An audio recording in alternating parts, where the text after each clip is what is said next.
Long before the glass towers of progress pierced the sky, before ambition had a business card, there was a city of rhythm and pride Nyumbani a place where old and new walked side by side. Elders still blessed the soil, but neon lights hummed in the markets. Dust rose from sandals and heels alike.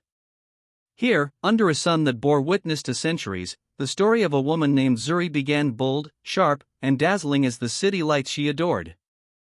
Zuri was not born into wealth, but she wore it like a second skin. Her dresses were stitched in foreign lands, her perfume whispered of Parisian dreams, and her heels clicked like clock hands counting down to power.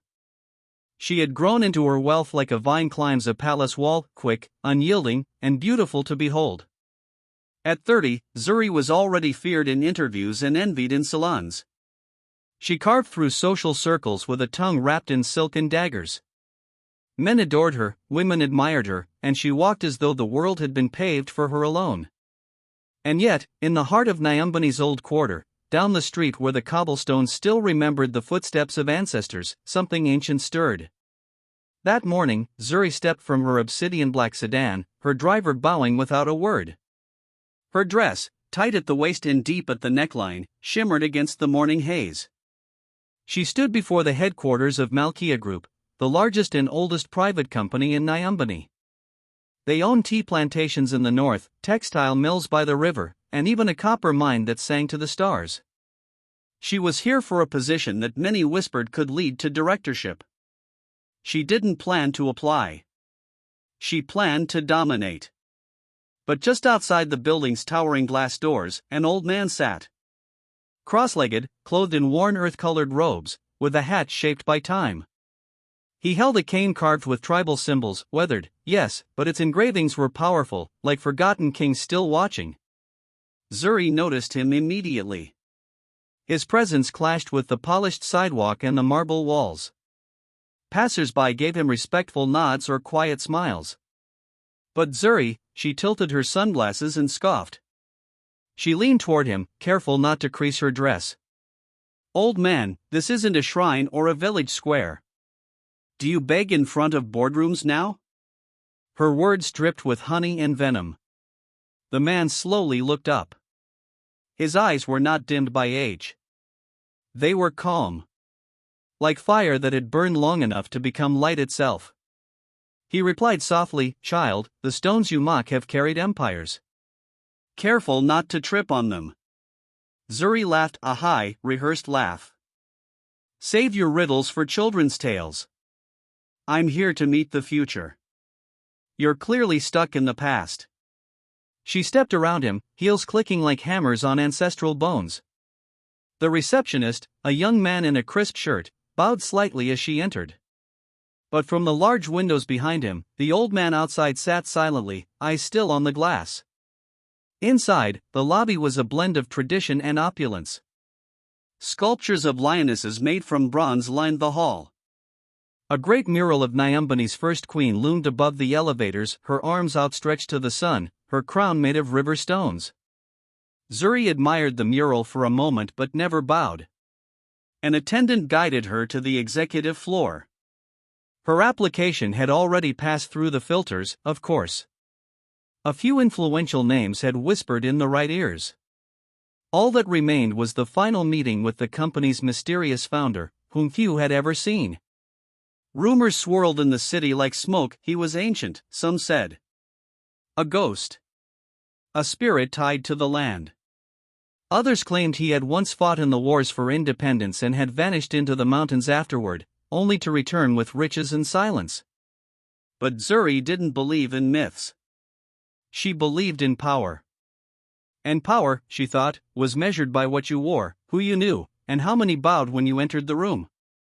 She was led into a spacious chamber with wooden panels carved from sacred mahogany, etched with proverbs in Swahili and Kikuyu. The scent of frankincense hung in the air, warm and ancient. She was alone.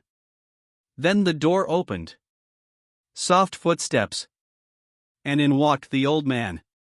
Not the chairman. Not the assistant. The same old man from outside. Same cane. Same robe. His eyes still calm. Zuri rose slowly, her voice sharp. Excuse me. I'm here for a meeting, not to donate to charity. The man smiled faintly. I know why you're here, he said. Sit. Something in his voice, low and deep like river stones grinding under current, compelled her. She sat, confused, slightly annoyed.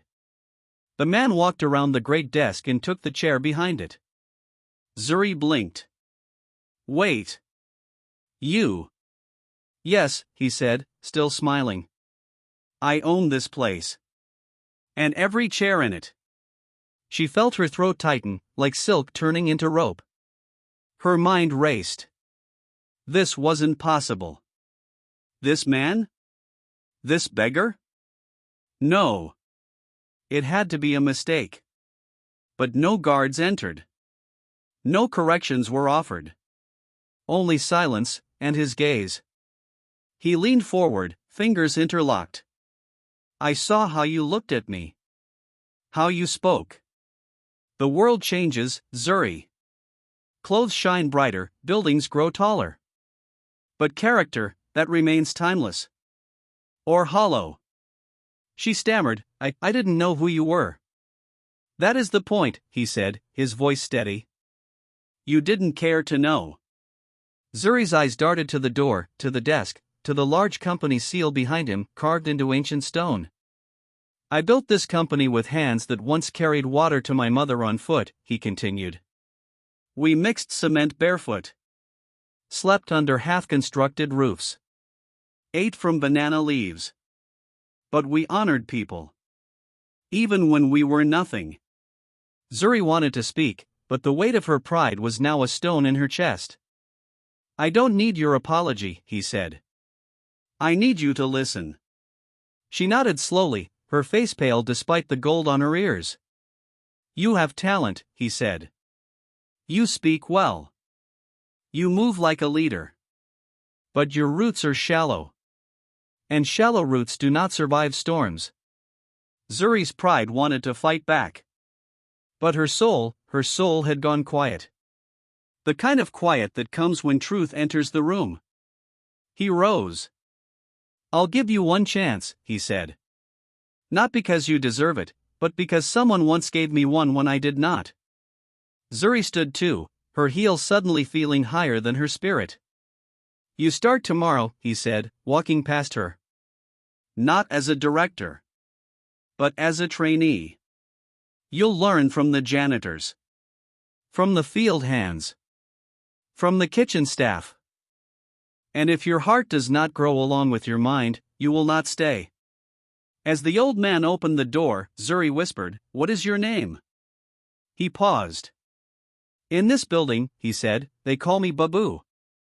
She stood alone as the scent of frankincense faded. The mural of the old queen looked different now. As if it had been watching all along. Outside, the same driver waited. But when Zuri stepped onto the sidewalk, she looked not ahead but back. The old stone where Babu had sat was still warm.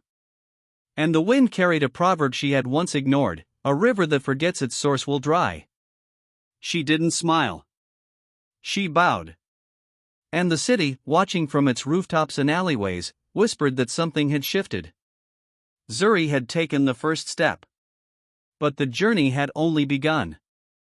Previously, Zuri, beautiful, sharp, and ambitious, mocked a humble old man on the street, only to learn moments later that he was Babu, the founder and owner of the mighty Malkia Group. Now humbled, she accepted his offer, not as a director, but as a trainee starting from the bottom, where wisdom whispers and arrogance fades. The following morning, before the sun cracked the shell of the horizon, Zuri stood outside the staff entrance of Malkia's oldest division, the textile mill by the river. Gone were her heels. Her fitted dress had been replaced by a plain cotton uniform. Her gold jewelry lay silent in her drawer, replaced by the simplest of earrings her mother once gave her in childhood, one she had long since forgotten. The river roared nearby, just as it had for centuries. It once carried traders, stories, and even warriors. Now it watched quietly, its waters reflecting smokestacks and factory walls. The smell of dye, earth, and labor filled the air. An older woman, built like the roots of a baobab tree, greeted her with a firm nod. Her name was Mama Nia.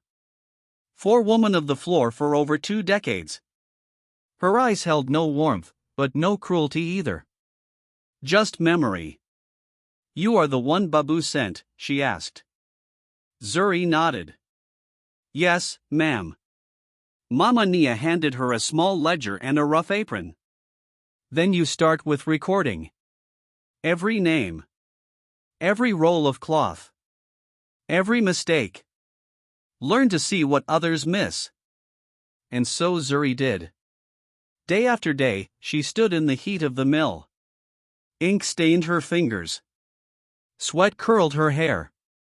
But more than that, voices found her.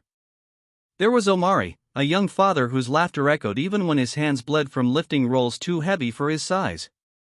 There was Tattoo, an old spinner who sang lullabies to the machines.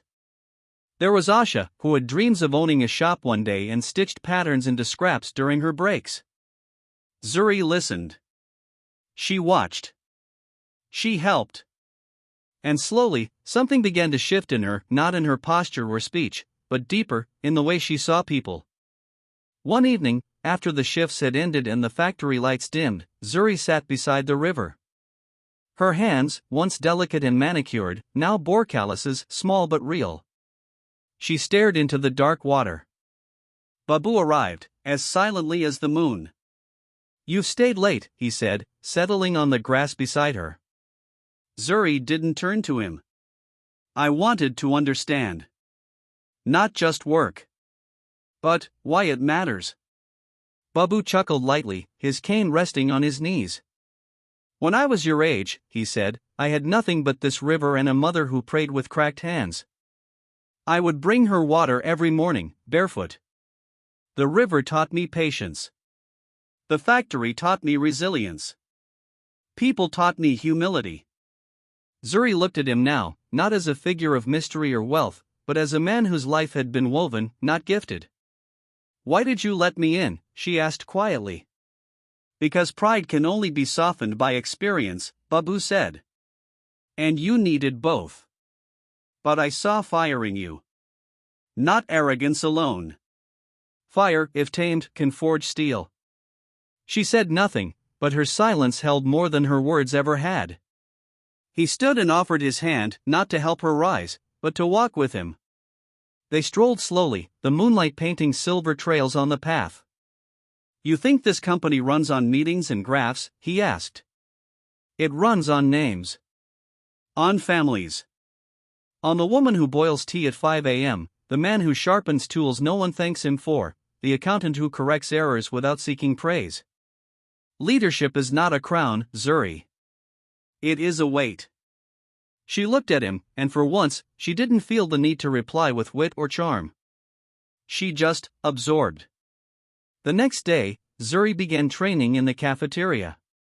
Washing dishes, chopping onions, serving food with a smile. The cooks were loud, the air was thick, and the rhythm of it all beat like a drum. But again, she learned. She learned that the first to arrive was Jabari, who prayed before preparing every meal. She learned that the food delivery man, Kasim, wrote poetry on banana paper between stops. She learned that even the salt had stories, brought in from the northern coast, once traded by caravan.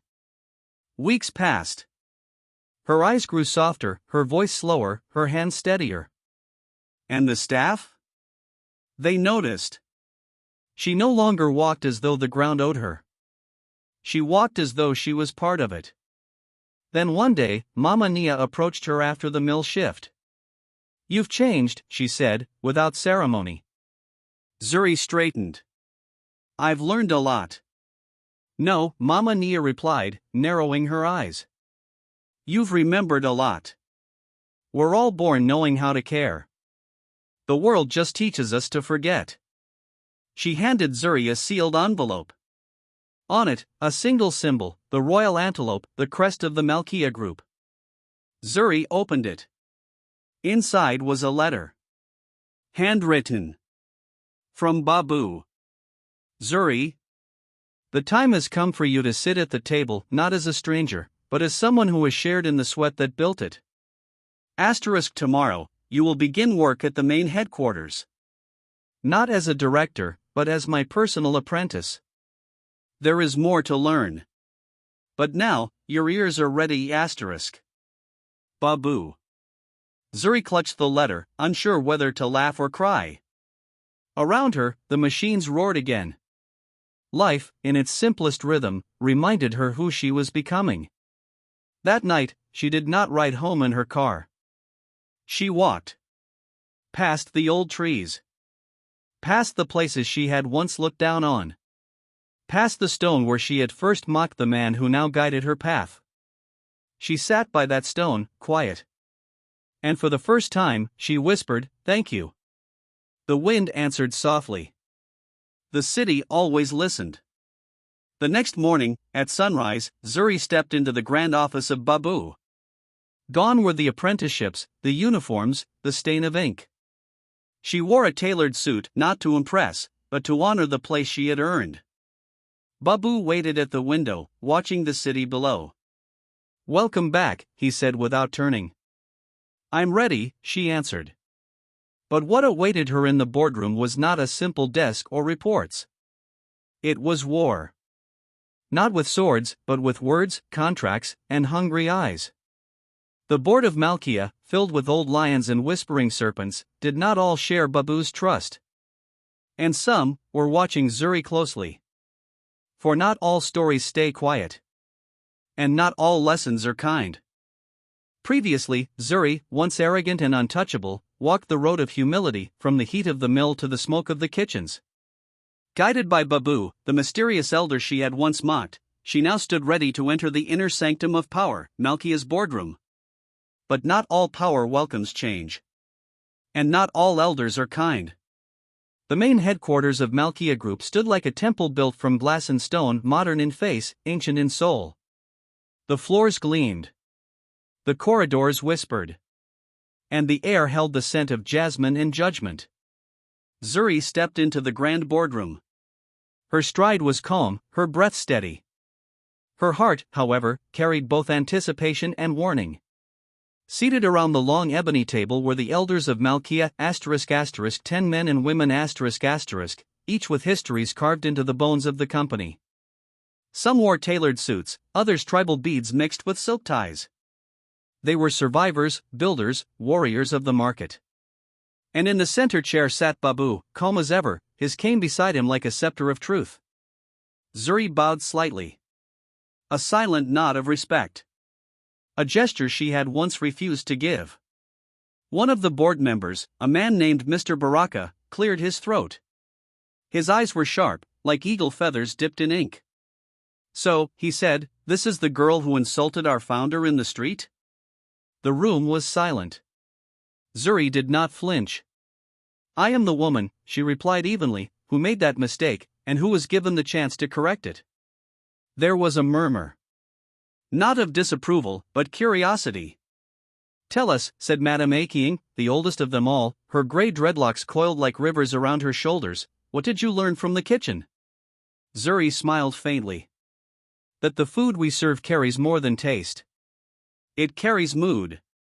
Unity. The people who feed us, they decide more than our appetite. They decide whether we lead with strength or hunger."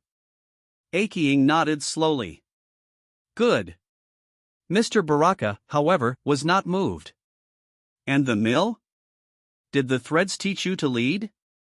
"They taught me to listen," Zuri replied. "To read what others miss.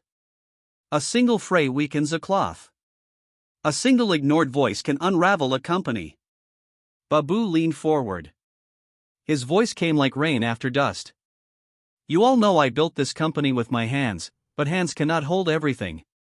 Malkia must evolve. Zuri is the seed of that change. Not because she's perfect, but because she understands failure and grew from it." The board murmured again, this time not as loud. Mr. Baraka leaned back. "Then let her prove it." The test, it seemed, would not wait. Within hours, Zuri was handed her first trial, a failing Malkia garment outlet in the outer district of Nyumbani. Sales were plummeting. Staff morale was low. Rumors of corruption within management whispered through the branches. No one had been able to fix it. Now, they sent her.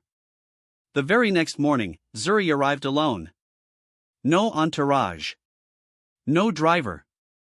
She wore simple but sharp clothing, a notebook in one hand, and a quiet fire in her heart. The outlet was chaos. Broken shelves. Angry customers. Staff arguing in hushed tones. The manager, Kito, was young but sour-faced, his shirt wrinkled and his desk cluttered. He barely looked up. "You're the intern from headquarters? Go help in the back." "I'm not an intern," Zuri replied calmly. "I'm your new supervisor." Kito laughed. "They sent you? The rich girl?" Zuri didn't defend herself. She simply walked past him and began speaking to the staff. One by one, she listened.